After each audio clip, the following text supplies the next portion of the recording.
Assalamualaikum warahmatullahi wabarakatuh. Bismillahirrahmanirrahim. Innal hamdalillah nahmaduhu wa nasta'inuhu wa nastaghfiruh. Wa na'udzu billahi min shururi anfusina wa min sayyiati a'malina.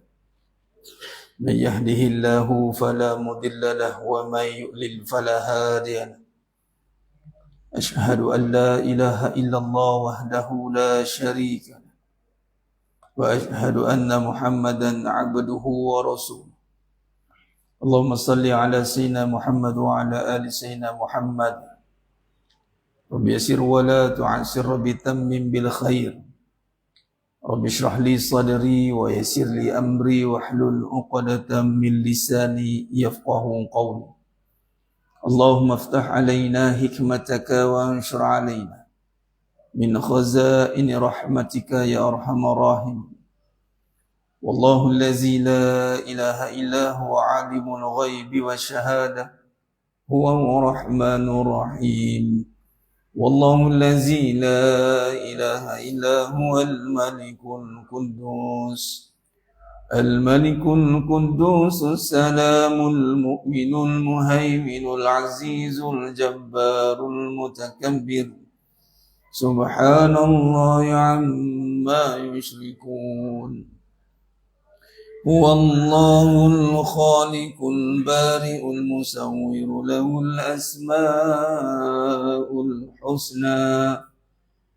Yusabbihu lahu ma fis samawati wal ardh wa huwal azizul hakim. Wala hawla wala quwwata illa billahil aliyyil azim. Wala manja minallah illa ilayhi. Amma ba'd. Ayyuhal mu'minun ittaqullah. Usikum wa iyaya bitaqwallah faqad fazal muttaqun. Sila jemaah yang dimuliakan Allah Subhanahu wa taala.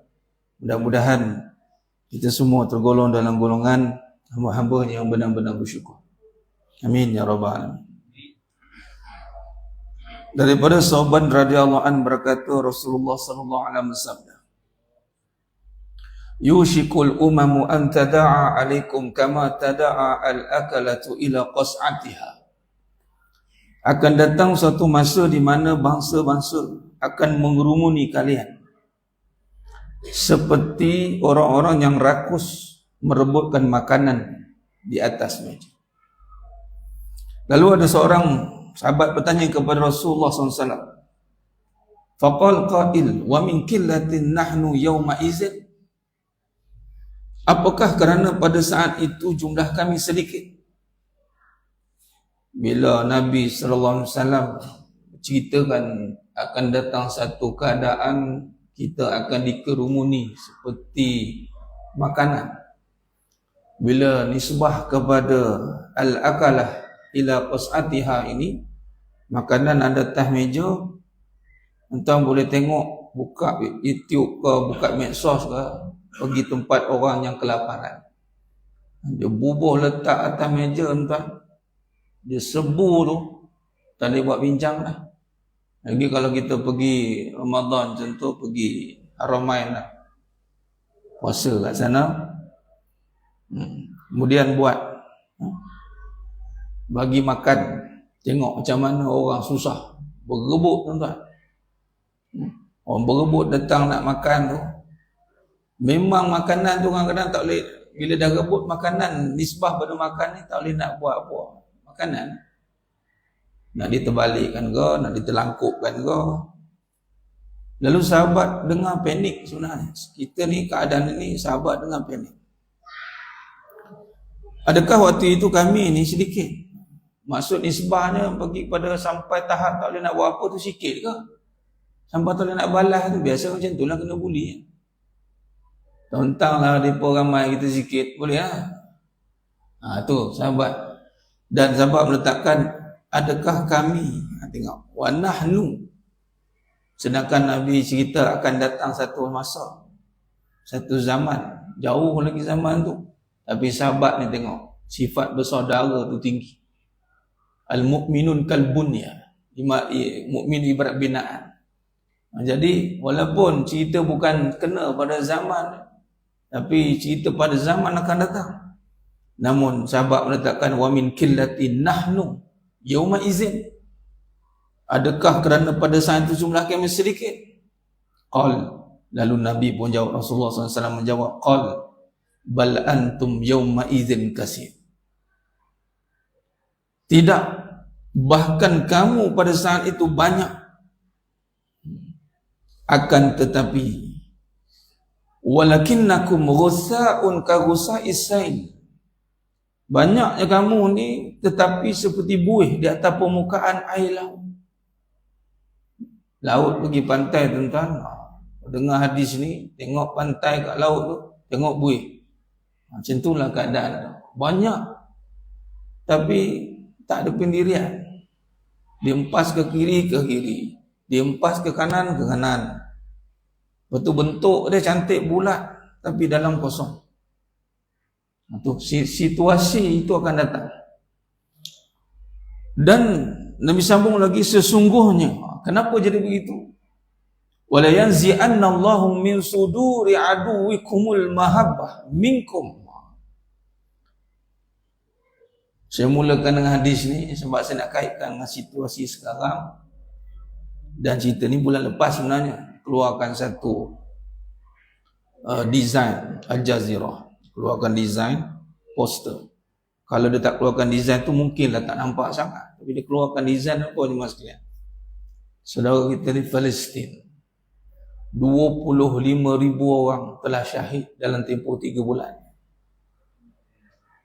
Dalam tempoh 3 bulan, IGC, Mahkamah Internasional yang sedang bersidang, yang dikepelai oleh Algeria,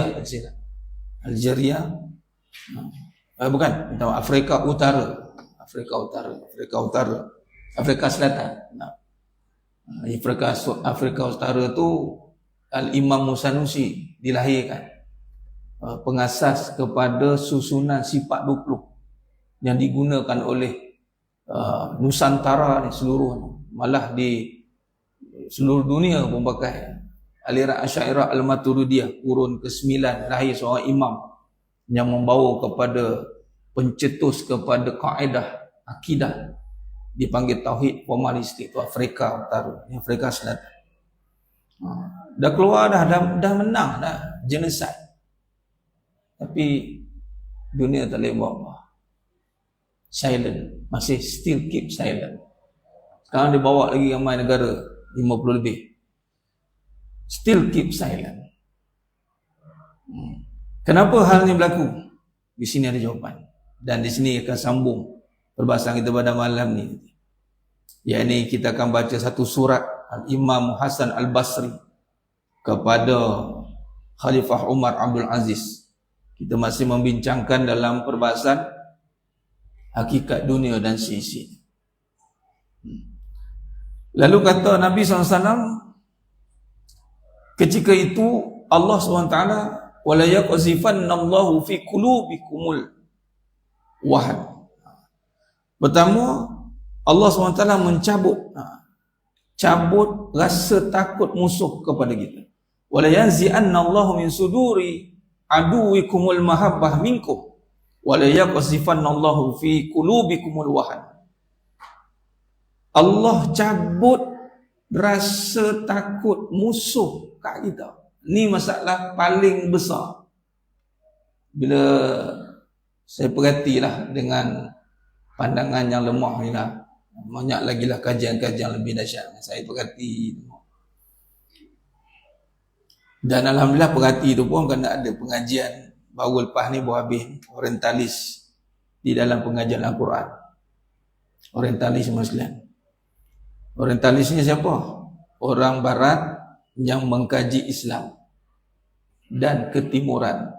Dan mereka kaji bukan sikit-sikit mas sekalian, sehingga boleh tafsir Al-Quran. Al-Quran pertama yang ditafsir 1192 Masihi oleh Robert Cotton. yang disuruh oleh Peter V. Venerable. Waktu itu Islam sedang hebat. Depa ni barat ni baru nak naik. Depa ni start revolusi Perancis kurun ke-16, 17, ke-18 baru depa naik. Golden Ages dipanggil.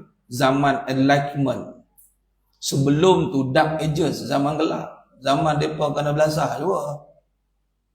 Depa tak ada identiti pun. Tak ada. American Century baru ni. Dulu Europe Century, Britain. Tapi sebelum tu pun Islam dulu, Abbasiyah dah. Tentera Islam dah conquer dah 2/3 dunia. Jadi kehebatan Islam itu mereka eager nak tahu apa hebat Islam. Mereka nak tahu sampai mereka tafsir Al-Quran, sampai mereka masuk belajar. Last empire Islam yang jatuh tu Aceh. Kemudian dah jatuh Aceh, barulah secara official 3 Mac 1924 terkuburnya Khilafah Osmaniyah. Yang terkuburnya Aceh tu orang Talis lah, Abdul Ghaffar nama. Belajar sampai ke Mekah 8 tahun kan. Jadi mufti. Masuk pergi Aceh jadi mufti. Belajar bahasa Arab, fasih bahasa Arab. Ni isu bahasa Arab kan. Fasih bahasa Arab. Cakap dialek mana nak. Bukan saja bahasa Arab, sastra dia pun belajar, balaghah semua ni. Tapi masalahnya adalah mereka bukan nakkan Islam. Dia pun masuk dalam Islam niat hati, tapi Islam tak masuk dalam dia. Kita boleh masuk dalam Islam? Boleh. Masuk. Welcome. Terbuka. Kalau orang tanya, Islam dia pun kaji, tak dia pun macam mana boleh dia pun masuk dalam Islam? Boleh. Tapi Islam nak masuk dalam mereka belum tentu. Dan kebanyakannya mati kafir. Dia pun tak masuk pun. Boleh kaji-kajilah. Tapi iman milik Allah. Baik. Masalahnya ni adalah musuh tak takut kita. Ni masalah paling besar. Wala yanzi'anna Allahu min sudurikum aduwikumul mahabbah. Allah cabut. Allah cabut. Kita bertempik lah. Takbir. Allah. Musuh tengok macam ni. Kuat lagi. Lagi kuat. Saya bagi mudah simpul macam ni. Kita pergi ruqyah. Bacalah apa-apa. Iblis sengih. Macam itu lah ibarat. Dan nak tahu macam mana masuk dalam lapangan ruqyah. Kat situ kita tahu macam mana apa masuk musuh tak takut kita. Dia keluar, dia masuk boleh. Dia keluar, dia masuk boleh. Dia tak takut, dia acah-acah, dia main-main. Manakah tidak, ketua je mengaji. Ketua iblis lah. Takut dah lah. Rupanya Allah yang cabut rasa takut tu. Ni yang kita bimbang. Kita nak tunjuk takut, nak bagi musuh takut.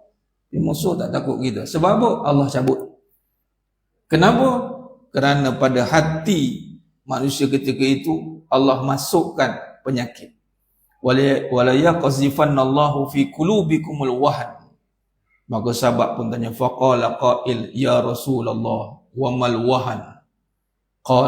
Kata Nabi SAW, hubbud dunya wa karahiyatul maut.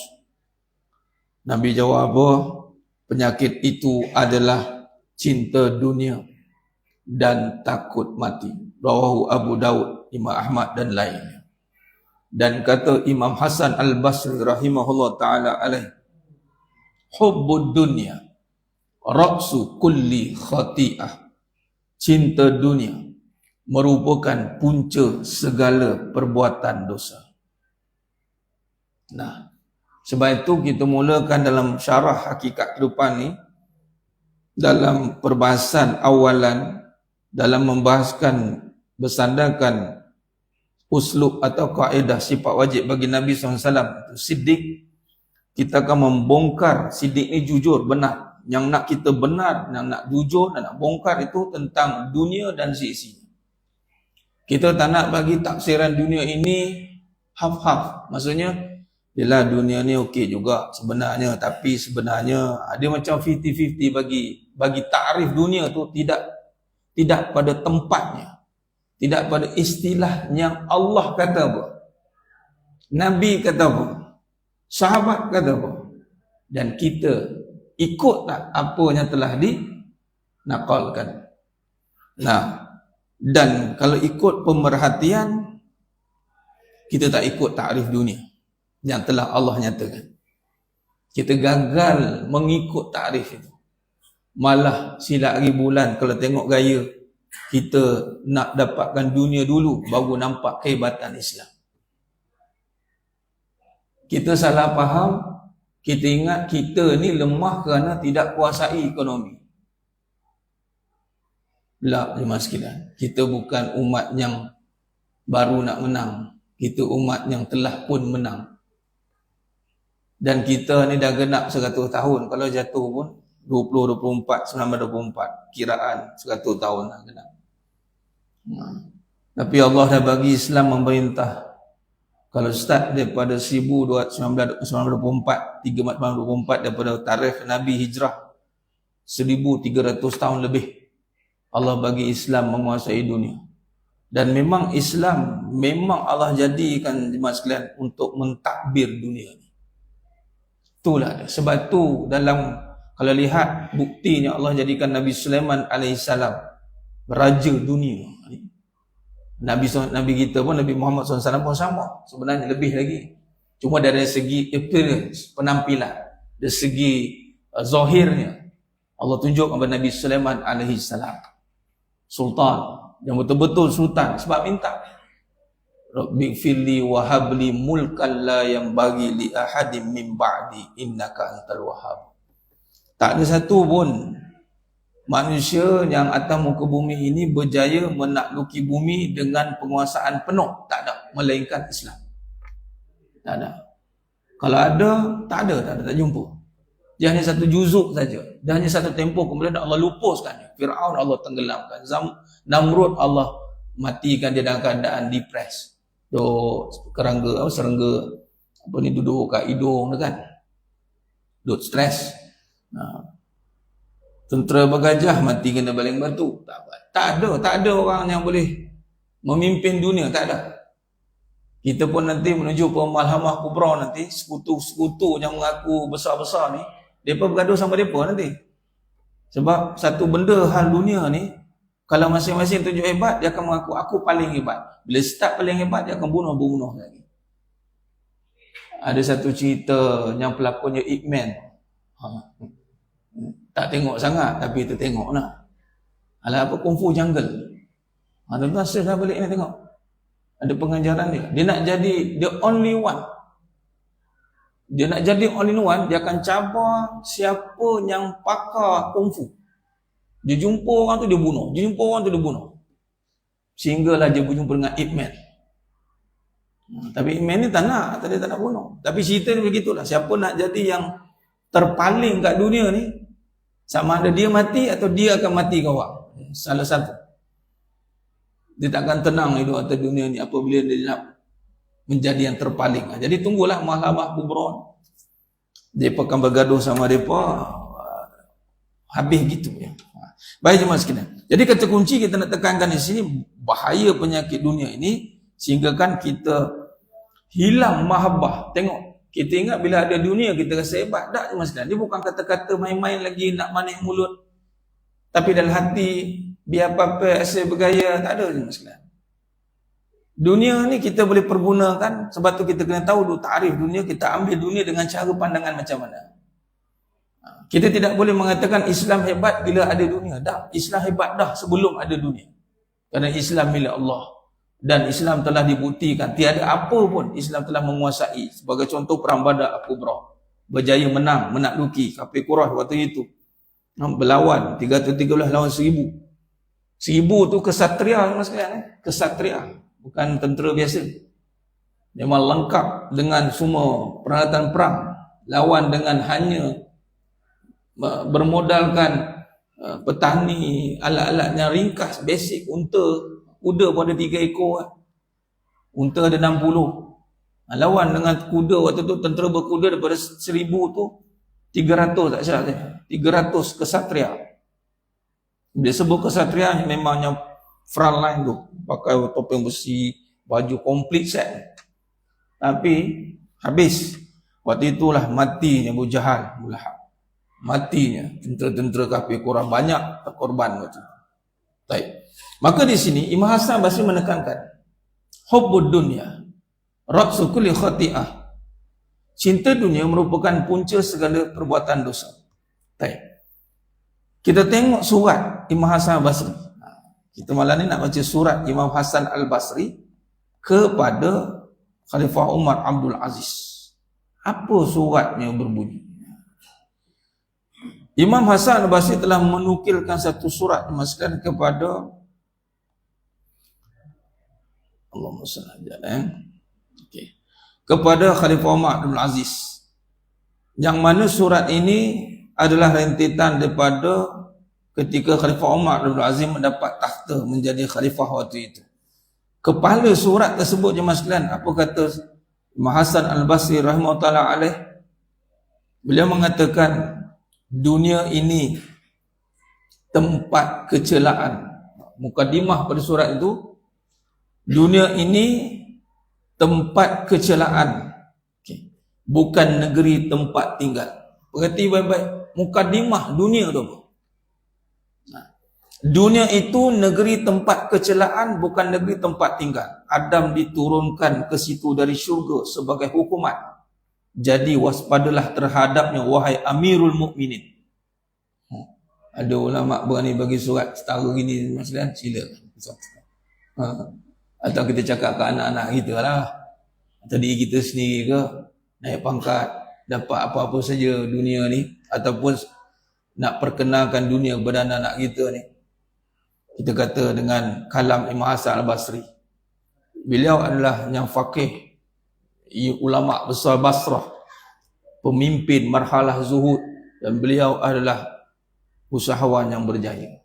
Bercakap tu sebatu umat Islam ni menguasai semua, mas sekalian. Ketika menguasai itu masih bercakap dengan maksud yang jelas, tidak ada dipengaruhi dengan dunia tu. Ini kata zuhud. Bisnes Imam Hasan Al-Basri rahmatullah alaih bisnes batu, mas sekalian. Dalam kitab Hakikat Tauhid dan Tasawuf, Imam Ibn Atta'illah Skandari rahmatullah alaih, Muhibbuddin Wali, penulis Syekh Muhibbuddin Wali, beliau tulis Imam Hasan Al-Basri rahmatullah ini bisnes batu. Taklah besar sangat bisnes batu kan. Tapi batu sekali transaction 10 juta, 20 juta lah. Batu permata. Kadang-kadang kita nak tengok dunia ni, kita tengok dengar daripada orang yang kecewa, dia condemn dunia sebab dia kecewa. Kadang kita interview orang yang dah berjaya dunia, dia puji dunia sebab dia berjaya. What are you doing for a living? Tu popular tu. Nanti tuan-tuan jangan ada pula yang dalam-dalam kena interview kan, tiba bagi jawapan yang tak ikut spek. Hati-hati. Setakat yang saya dengar spek ataupun KPI jawapan, saya boleh tarik nafas. 10 yang diinterview, 11 jawapan tak tepat. Kita tak ada masalah dengan perkara kita apa pun. Bubuh lah kita apa ke, Lamborghini ke, lambung tinggi ke, Bugatti ke, tak kisah 2 kati ke, pakai lah. Cara jawab penting. Bila orang tu interview kita, orang yang kafir tak apa, tu lantak dia lah. Kita orang Islam, bila di interview, apa you buat dengan living? Satu. Kedua, boleh bagi tip macam mana boleh pakai begini. Jemaah sekalian, kita dah dapat nikmat dengan dunia, sudah tentu kita puji dia. Kalau ikut KPI jawapan, ni Imam Hasan Al-Basri jawab, Imam Hasan Al-Basri rahimahullah jawab, dunia ini tempat kecelaan. Paling ringkas jawapan dunia ni, bila dia tanya apa? Ujian. Linabluwani, Imam Nabi Sulaiman AS pun dah bagi spek jawapan. Surah An-Naml ayat 40. Haza min fadli Rabbi. Takut kita nak jawab macam itu. Rasa macam jadi auto alim rasanya. Macam mana dapat dunia ni? Apa you buat pada dunia? Pertama kita kena bisnes tu, kita kena bisnes ni, kita kena pandai tu, kena pandai ni. Macam dia atur dunia tu. Padahal dia berempah bulan nak dapat. Akhir zaman lagi dahsyat. Umur 20-an jadi jutawan tuan. Multi-millionaire umur 20. Jawab selamba je macam itu. Tegak dia jawab. Memang dia kata, yalah Allah bagi, tapi dia tak solid maksudnya. Kita nak jumpa, tak padan, tak ke depan jawapan tu. Kita nak satu figure, mudah-mudahan tuan-tuan dalam ni insya-Allah, amin ya rabbal alamin. Allah lahirkan satu figure yang menguasai dunia. Ketika ditanya dunia tu apa, dia boleh jawab dengan tepat. Dunia ni tempat kecelaan, dunia ni ujian yang boleh membuat kamu rosak. Jawab ni pakai Ferrari ni. Macam itu. Bawa orang kata dakai sikit. Kita pergunakan dia. Ini jawapan dia. Maka di sini Imam Hasan Basri jawab dengan jelas. Perenggan pertama, dunia itu negeri tempat kecelaan, bukan negeri tempat tinggal. Adam diturunkan ke situ dari syurga sebagai hukuman. Dunia ni adalah penjara bagi mukmin. Nabi kata. Bukan tempat tinggal kita, Mas Sekalian. Tahu apa yang seronok tak? Seronok lah Ustaz. Itulah ujian. Mata'ul ghurur. Orang tu pun kata, jangan seronok sangat, kejap lagi menangis. Betul tuan, menangis. Habis tu nak sedih ke kat dunia ni? Tak sudah. Allah tak suruh sedih kat dunia ni. Malah wala tahinu wala tahzanu, Allah kata, jangan kau lemah, jangan kau rasa resah, sedih. Habis tu nak buat apa? Allah suruh cari ganjaran di dunia. Wa bataghi fima ataqallahu darul akhirah. Untuk kita gembira kat dunia ni, jangan tertipu. Hari ni kita seronok, senang hati ni Mas sekalian. Bukan sebab dunia, kita kena i'tiqad dalam hati, senang aku dalam hati ini kerana rahmat Allah. Bukan sebab dunia. Allah merahmati dunia tu bahawa kita boleh seronok dengan dunia. Contoh, kita dapat isteri. Allah rahmati isteri baru kita seronok. Kalau Allah tak rahmati, ya Allah. Lepas tu kita doa, rahmati isteri, rahmati anak-anak, berkatilah rezeki yang aku hadapi, yang aku dapat. Kalau tidak ada keberkatan pada dunia, maka tiada kenikmatan. Dia ada tempat hukuman, tempat yang Allah keluarkan Nabi Adam AS dengan Siti Hawa. Keluar, turunlah kamu ke dunia, dan turun berserta dengan musuh-musuh sekali turun. Sini tempat battle, tuan-tuan. Sini tempat kita berlawan sebenarnya. Dan saya pernah gambarkan dunia ini ibarat hutan belantara dunia. Ni hutan belantara dunia. Ni tempat kita. Di dalam hutan kita mencari habuan, cari ayam kampung, rusa, pelanduk, macam-macam. Carilah barang-barang khazanah yang memang ada khasiat. Tapi ingat, dikelilingi oleh haiwan pemangsa. Harimaunya, ular sawahnya, kena pula kau tahu Amazon mana dengan anaconda-nya. Tak apa binatang bisa lagi tidak jumpa. Kita memang sedap jumpa. Kadang-kadang kat tempat-tempat yang seronok tu pula, tempat itu lagi banyak ujian dekat situ. Tidak silap masuk ke alam bunian pula dah. Tak balik dah. Dan kita kalau masuk hutan, kita nak biar kita lah, tak bayangkan. Kita bawa isteri dan anak kita masuk hutan. Kita cakap ke anak kita, kat isteri, pandai-pandai jalan. Dah. Ke atau kita jaga? Kita akan jaga. Sebab pemangsa banyak. Nah, isteri dan anak kita sekarang ni, dekat dunia ni bukan tak ada pemangsa. Tu iblis. Pemangsa nombor satu iblis. Kita takkan lepaskannya. Takkan masalah. Sebab dunia ni tempat yang berbahaya. Danger. Prohibited asalnya.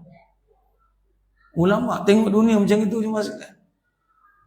Dan kalau orang tengok asal kita ni keturunan Nabi Adam AS, asal kita di mana? Di syurga. Nak balik ke syurga balik. Itu je lah. Misi nak balik ke syurga. Jadi apa kena buat di sini? Bekal diri anda adalah dengan meninggalkannya. Ini kata-kata Imam Hasan Basri. Ini kata-kata hikmah beliau.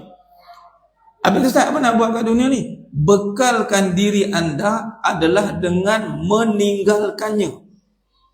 Lah pening. Macam mana pula nak tinggalkan pula? Tinggalkan dunia pada tempat yang berpahala. Itu maksud dia. Kita takkan bawa balik. Takkan. Tak tahu dunia tu mana? Yang tak bawa balik, itulah dunia. Jadi kalau ada kereta sekarang, tinggalkan kereta tu pada tempat yang berpahala. Sekarang pun kena buat dah. Tinggalkan maksudnya kita letakkan kereta itu. Kita boleh tinggalkan dia dengan jalan kebaikan. Kita dah buat sekarang ni, ulang alik bawa pergi masjid, ulang alik bawa pergi kuliah, ulang alik hantar anak pergi sekolah, ulang alik. Tu tinggal tu. Nanti bila kita tinggalkan dia, berpahala. Ataupun kita dah jadikan dia pahala dengan jalan-jalan itu. Bukan dengan memiliki. Malah di sini kata Imam Hasan Basri rahimahullah mengatakan, dan kekayaan darinya, yakni kekayaan bermaksud harta, adalah kefakiran. Memang terbalik maksudnya. Ini kalau buat majlis motivasi ni balik awal semua orang. Orang nampak terbalik. Orang sekarang bagi semangat, kita kena ada tentara, kita kena ada harta kita demi menjaga waris kita. Tapi di sini Imam Hasan Basri kata tak. Kekayaan padanya kefakiran. Sebab apa? Sebab kekayaan bagi orang beriman pahala. Habis harta, pahala lah. Jadikanlah harta tu pahala. Rugi serugi-ruginya orang yang berharta tak ada pahala. Orang yang tak ada harta dah tentu arah dah. Ni ada harta tapi tak ada pahala. Itulah kefakiran. Dan malah dia menyangka dia selesa dengan ada harta. Dia ingat tak payah buat apa-apa dah. Lega dah. Dah. Kalau buat pahala, kalau ada amalan dengan bil badan ni kita, badan kita, terus buat je, dapat pahala dah. InsyaAllah betul niat, buat jangan benda apa yang Allah suruh, tinggal apa larang, ikut syariat contoh. Tapi kalau ada harta, cara dapat kena tengok pula, cara pergi kena tengok pula. 2 kali tengok. Dia tak boleh cara dapat halal, cara pergi haram. Tak boleh. Cara dapat haram, cara pergi halal. Cuci duit pun tak boleh. Dia kena buat cara dapat halal, cara pergi halal. Dua-dua. Betapa ruginya. Itu Imam Hasan Al-Basri kata apa? Kekayaan padanya kefakiran. Fakir. Ada harta, tak ada pahala. Miskin lah. Sebab tu Nabi pernah tanya sahabat mafhum hadis, siapakah manusia yang muflis? Tengok, Nabi SAW kalau tengok hadis tentang perkataan, biasa Nabi terus takrifkan perkataan dengan makna akhirat. Sahabat jawab dengan makna dunia. Siapakah yang muflis? Itu. Muflis orang yang tak ada harta, hartanya tak ada, hartanya kena ni bankruptcy ke, kena seal ke. Nabi jawab apa? Muflis adalah orang yang tiada pahala di akhirat sana. Makna kalau tak ada pahala di akhirat sana, makna di sinilah dia dah fakir lah. Tu muflis. Bermaksud kita tak nak ada 2 maksud. Oh, orang kaya harta, kaya harta, kaya pahala. Kita nak dua-dua. Sebenarnya tak, satu je takrif.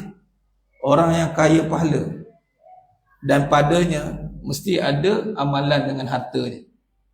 Salah satu amalan kaya pahala tu rupanya, dia ni kuat infak juga. Dia tak ada 2 takrif sebenarnya.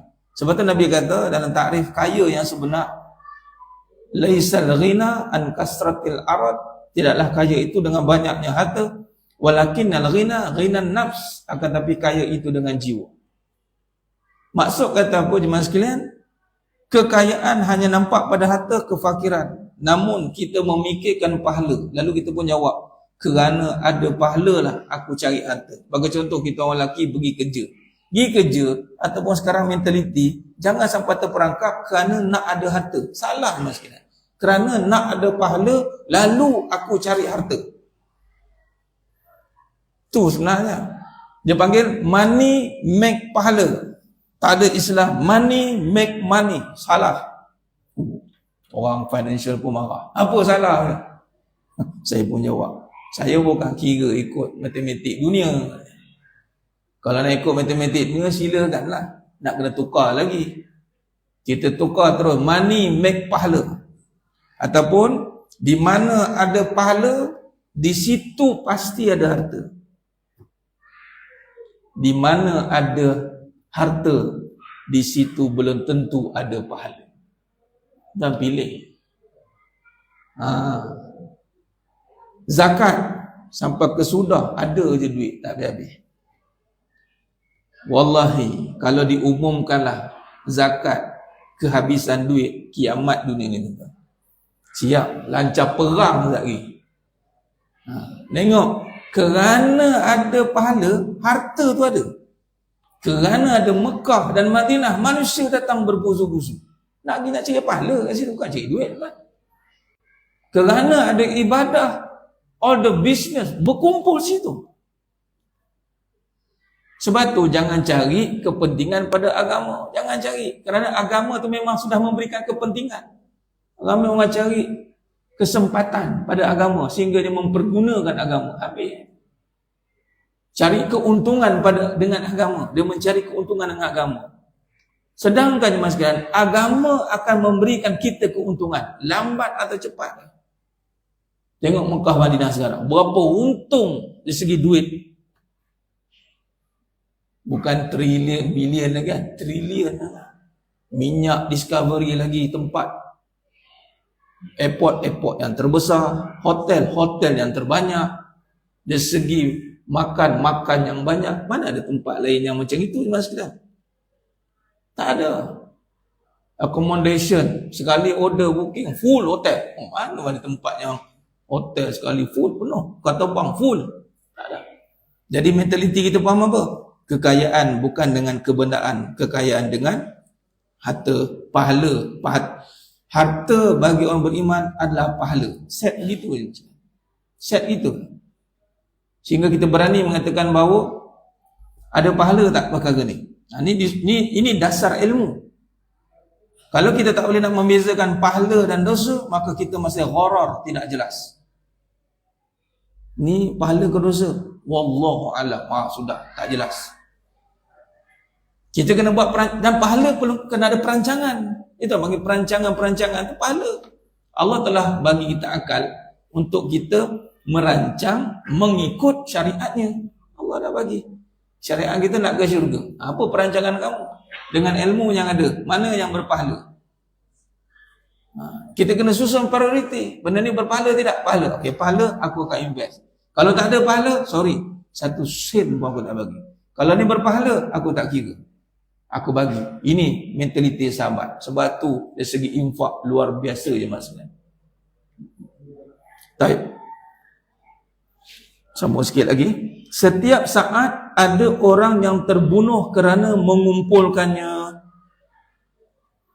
Apa maksud terbunuh? Pertama, terbunuh memang berebut bunuh. Syariat nampak.